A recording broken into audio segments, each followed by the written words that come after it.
How's it going, YouTube? I know the sun's up, but gee, it's a very, very cold morning. Hence the reason I'm rocking a beanie. Alright, so today I want to have a little chat about the idea of us striving forward all the time, which is great. Looking forward, pressing on, trying to do better. Beautiful, nothing wrong with that. But how often people don't actually stop for a moment to look, just a little cheeky glance behind them to see how far they've come.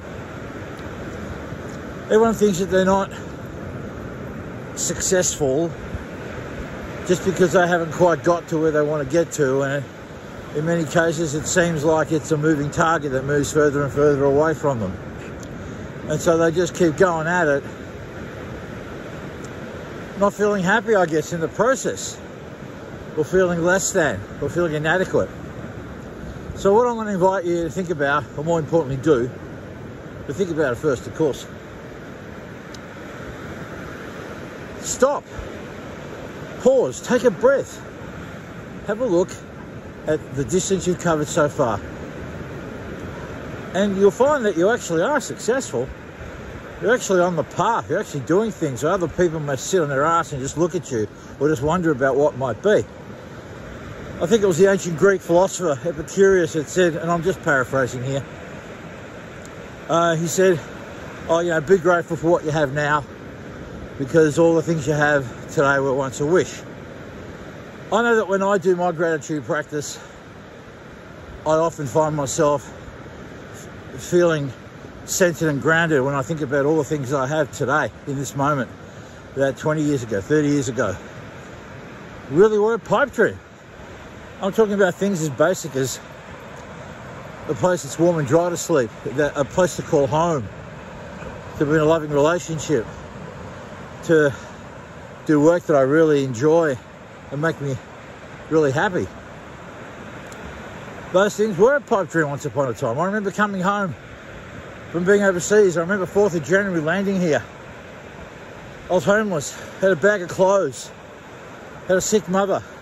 I was home without being home. I remember walking past the house I grew up in and knowing I couldn't walk in there.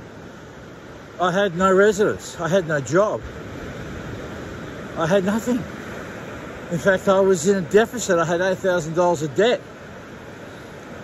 And today I'm in a much better position. Much happier, more content, more fulfilled. Now, when I say stop and have a think about where you are, that's not an excuse for you to stop dead in your tracks and say, okay, I'm done now. It's all over. Mission accomplished. No, that's not productive either. But I just find that when you do stop occasionally, have a think about where you are, how far you've come. Helps to make you feel a lot better. It certainly works for me. Try it on for size, see if it works for you. All right, well, if you're still here with me, thanks very much for watching. Please, if you like the content, I know I've been a bit slack of late. I've been working hard on putting my Mastering Music, Mastering Life event and actually really having a plan about future content, what direction the channel's going to go in. It is called Mastering Music, Mastering Life, yes. And while I'm still involved in music, still a big part of my life, feedback I've been getting from people is that, yeah, you know, we're not music people, but we like the content regarding life advice, insights, and that sort of thing. So I'm working towards putting that together, putting more of that stuff together, and I'll start rolling it out more and more in the weeks to come. All right, love you crazy kids. Thanks very much. Be nice to each other. More importantly, be nice to yourselves. And as usual, it really would help me a lot if you would like, share, subscribe to the channel, share it with someone who you think might get some benefit from it. All right, have a good one.